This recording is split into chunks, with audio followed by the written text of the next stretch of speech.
So what do you do when a relationship ends and you don't get the closure that you want? How should you handle it? That's what I'm going to talk about this week, and I'm going to share a very personal story from my own life when I didn't get the closure that I wanted and how I handled it in a pretty destructive way.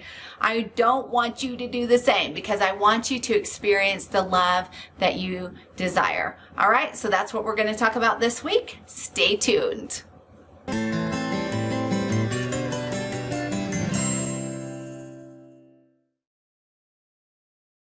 Hi, I'm Shana Schutte, author, speaker, and dating and relationship coach, and I help single over 30 women learn how to attract trustworthy, marriage-minded men. All right, so we're talking about closure and when you don't get it. And when I think about all the women that I know, married friends, relatives, people who are single, women that are single, I can't think of one woman that hasn't experienced a breakup or some sort of crush or some sort of relationship issue in her romantic life in which she did not get the closure that she wanted. And this can be pretty tough, right? I mean, how do you handle it? It really, really hurts and can be super, super difficult. So to answer this question, what I want to do is I want to tell you a story from my own life in the hopes that you'll be able to connect with it. And then I want to share some points about how you can handle that. So when I often think about relationships and I often think about the love that we experience when we're young, I think that's the love that can pierce our hearts most deeply, both in beauty and in pain, because our hearts are just sort of laid wide open when we're young. And then when those relationships end, we can experience the equal level of pain, if that makes sense. And in my own story, that was definitely true. About 6 months after a relationship with a young man that I had dated for about 3.5 years ended, because it was my choice, I was plagued with a grievous sense of failure. I had tried prior to this breakup to make the best choice that I could. I prayed if I should end the relationship. I sought counsel from others who I respected and people who were more mature than me. And I agonized over my decision. Should I stay or should I go? And even though we'd had a really good relationship up until that point, I was changing, right? I was a young woman and I was growing in some ways that I wasn't really sure if this relationship was right for me. I'd been very confused, but really honestly, I was so young that I didn't understand myself and I didn't really understand how to verbalize my feelings, to even express myself. I mean, I was a kid, for heaven's sakes. I was in my early 20s. But in the aftermath of that breakup, I really regretted it very, very deeply. And I blamed myself, and I blamed myself, and I blamed myself. I wanted closure at that point by talking it out with the guy that I had been seeing. I wanted to be heard, but that wasn't to happen. I wanted him to provide me the peace that I was looking for and that I desperately needed. And I wanted him to hear me say that I was sorry, and I wanted him to grant me forgiveness, but he wouldn't give it. And I tried time and time and time again to reconcile with him, but he didn't want that. And I had hurt him, even if unintentionally, and it didn't matter what I said or what I did or how apologetic I was or how many tears I cried. He had made up his mind. We were done, and he started seeing somebody else. And the thought of him sharing his life with someone else kind of cut me to the core. I felt like I had died on the inside, while I simultaneously felt that I had this huge gaping hole inside of me. I had never ever felt that kind of pain before, and I still, in my life thus far, I've never felt that amount of pain. It was even more pain than I felt when my father died, or when I found out that childlessness was going to become a part of my story. So what did I do in my effort to reconcile? For the next 2 years, I called him occasionally, but not too often because I didn't want to appear pushy. I drove by his house. I wrote him letters even when I went to the University of London to study abroad. And I tried several other things to show him that I cared. I was forthright and I told him how I felt. That didn't work. I apologized and I begged for forgiveness. That didn't work. I left him Valentine's Day gifts on his car. That didn't work either.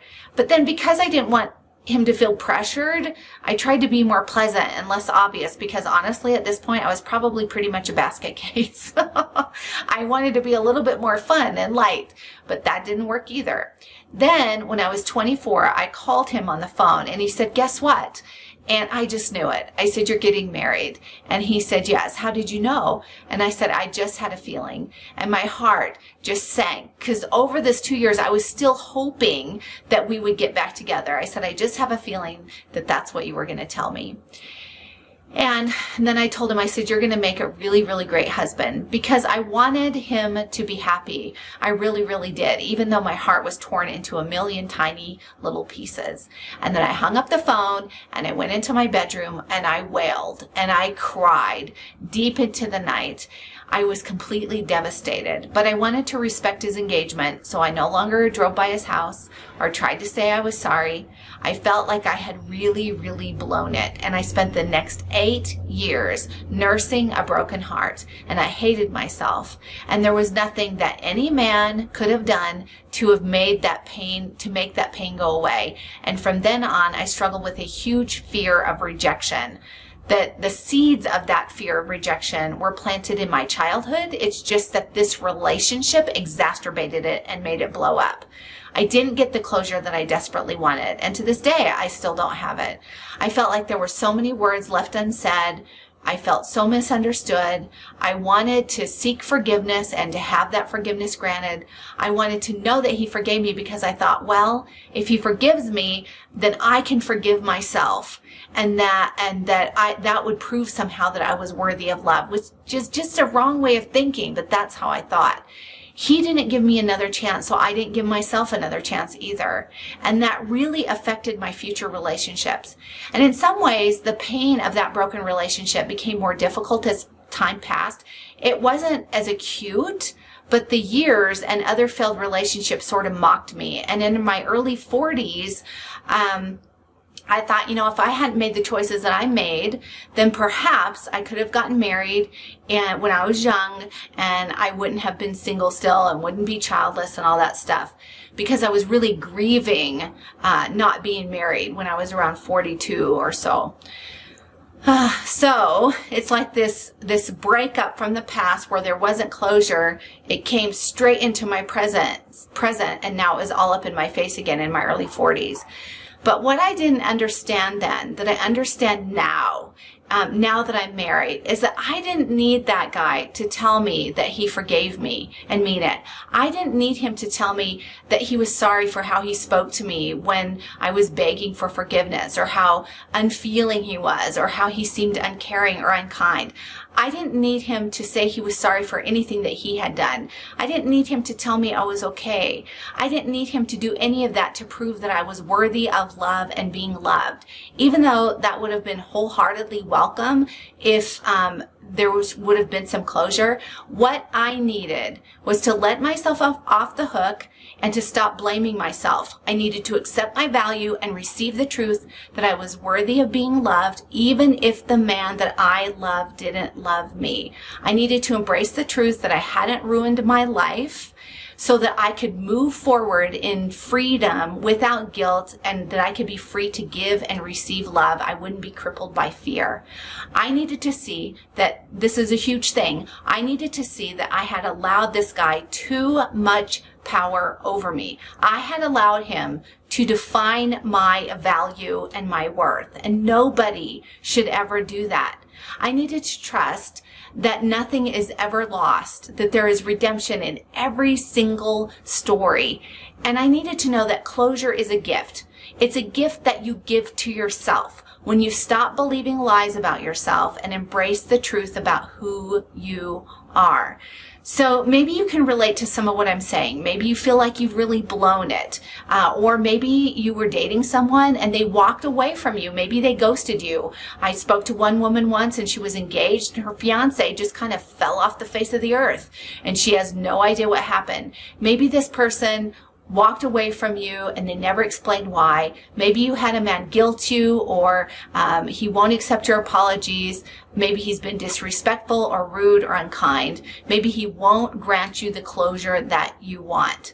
But I want to tell you that you are worthy of love and being loved, and you have such great value, and nothing can change that, because it's how you have been made. You have been created to love and to be loved. In fact, this isn't some wishy-washy sentiment. This is truth. And I hope my story has been an encouragement to you, and some of the tips that I have shared have been an encouragement to you. And I'd really like to continue this conversation with you. So what I want to do is I want to share a freebie with you. This isn't like other freebies that I have shared where it's a one download or one page or anything like that. This is something special. These are 7 printable affirmations. So what I'm going to do is once you sign up for the next 7 days, I'm going to send you a printable affirmation. These are printable, which means that they're full color. You can print them out on your computer, and they're really, or your printer. They're super pretty. So you can frame them. You can hang them on the wall in your office, or put them on the mirror in your bathroom, or wherever, to remind yourself that you are worthy of love and that you can give and receive love. So these are all PDF downloads, and I will send you one every day for the next week. So if you'd like to sign up below and you're watching here on YouTube, go ahead and do that. Or if you're watching on singleover30.net, you can also get these 7 printable affirmations that way. All right, I hope this has all been helpful, and I'll see you next time.